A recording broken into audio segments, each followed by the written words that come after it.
Hello, so this flowchart shows what are the perioperative risk factors in a patient with pulmonary hypertension which can predispose to right ventricular failure. So pain can cause sympathetic stimulation, increase in sympathetic tone, and this can increase the pulmonary vascular resistance.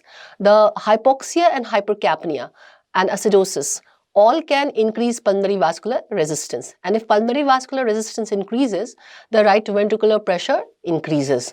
Now your right ventricle is much different from the left ventricle. It pushes the blood, it pushes huge amount of blood against a little resistance. So in a failing right ventricle, if little bit of pulmonary vascular resistance also increases, this could further deteriorate the condition. So any increase in pulmonary vascular resistance has to be avoided.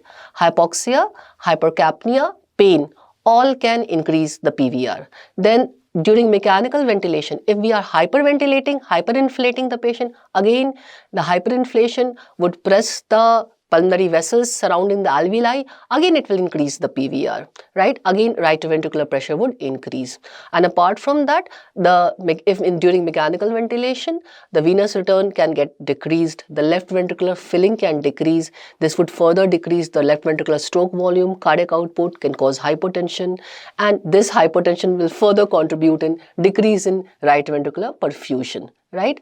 So for managing a patient with pulmonary hypertension for anesthesia, what is our prime goal? Our prime goal is to prevent anything which will increase the PVR, that is hypoxia, hypercapnia, sympathetic stimulation, right? We have to maintain the blood pressures, to maintain the right ventricular perfusion, right? To prevent the right ventricular ischemia, and we have to prevent any condition which can increase the right ventricular myocardial oxygen uptake like tachycardia, etc.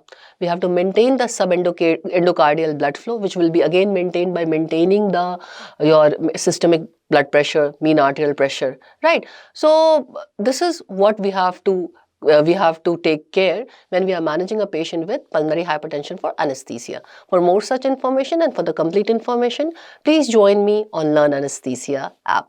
Thank you.